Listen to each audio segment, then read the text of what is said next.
We're going to dive into a part of our anatomy that, honestly, doesn't get a lot of the spotlight, but it's actually one of the most critical command centers for your entire digestive system. We're talking about the duodenum, and you're about to see why this tiny organ plays such a massive, massive role. So let me just start with a question for you. What do you think is the busiest, most action-packed 25 centimeters in your entire body? The answer, well, it might just surprise you. We're talking about a short, C-shaped tube that is orchestrating some of the most complex chemistry happening inside you right this second. And that, of course, is the duodenum. You know, its name is pretty cool. It comes from the Latin for 12 fingers breadth, which is a rough estimate of its length. And get this, while it's the shortest part of the small intestine, it's also the widest and, this is crucial, the most fixed in place. It's like an anchor point and a central processing hub all in one. To really understand why it's so important, we're going to go on a quick tour. We're going to journey through the 4 distinct parts of this C-shaped loop. And as we go, you'll see how its structure is just perfectly designed for its job. Okay, our tour kicks off right where the stomach ends, at what we call the first or superior part. It's only about 5 centimeters long. Now, the very first bit of this section is known as the duodenal cap, and you'll want to remember that name because, as we'll see later, its location makes it a major clinical hotspot. Now, what's really fascinating here is just how crowded this little anatomical neighborhood is. I mean, look at this table. You've got the liver and gallbladder sitting right in front. But then, tucked just behind it, you have these critical pipelines, the common bile duct, the portal vein. This dense packing is essential for its function, but it also means that a tiny problem right here can cause huge widespread effects. All right, moving on. We're going to head down the second or descending part. This section runs straight down, and you can think of it as Grand Central Station.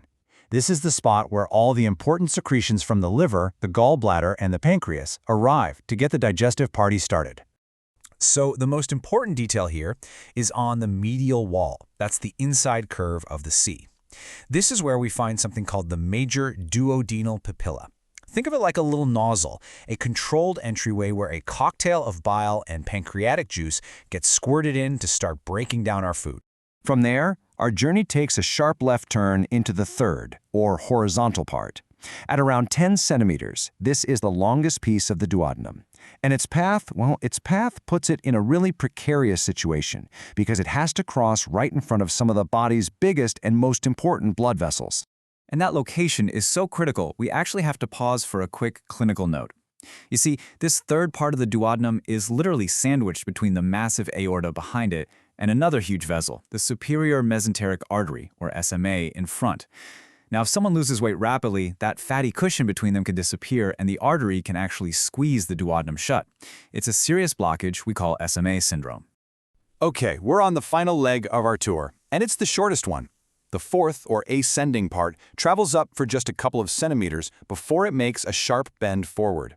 This bend has a name, the duodenojejunal flexure, and it marks the official end of the duodenum.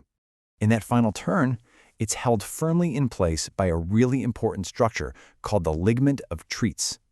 This is a little suspensory muscle that tethers the end of the duodenum to the diaphragm, and it serves as a critical anatomical landmark separating the upper GI tract from the lower GI tract. So we've mapped out the territory, we know the 4 parts, but how is this control center actually powered and controlled? For that, we need to look at its infrastructure. You know, its blood supply and its nerve connections. And this, from an anatomical standpoint, is just fascinating. The duodenum has this unique dual blood supply that tells a story about how it developed in the embryo. The upper half is considered part of the foregut, so it gets blood from one source, the celiac trunk. The lower half is part of the midgut and gets its blood from a totally different source, the superior mesenteric artery. And that papilla we saw earlier, that little nozzle, that's the dividing line. The rest of its support system follows that same dual logic. The veins and lymph drain back toward those same 2 major centers. And as for control, it's a classic push and pull system. The parasympathetic system, through the vagus nerve, is the gas pedal. It stimulates digestion. And the sympathetic nerves are the brakes. They inhibit it. Simple as that. Now that we've got the structure down, let's talk about its #1 mission. As soon as food leaves the stomach, it's a highly acidic soup we call chyme. The duodenum's first job is to neutralize this chemical threat immediately. And to do that, it has a secret weapon. This secret weapon is a unique feature called Brunner's glands. You find these embedded in the wall of the duodenum and, get this, nowhere else in the entire digestive tract. Their one and only job is to pump out this thick alkaline mucus to instantly neutralize all that stomach acid. This protects the intestine and creates the perfect environment for all the other digestive enzymes to get to work.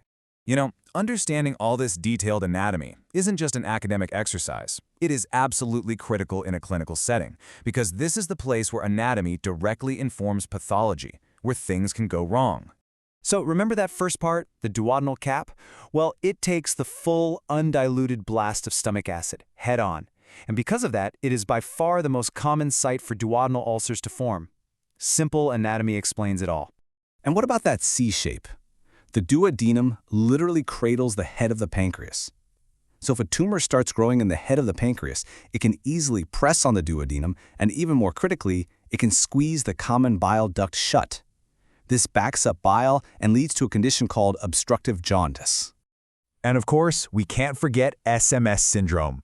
This is just another reminder that the fixed position of that third part, trapped between two major arteries, makes it uniquely vulnerable. In this case, anatomy really is destiny. So, after our quick tour, let's just pull it all together and summarize exactly why this little 25-centimeter organ punches so far above its weight class.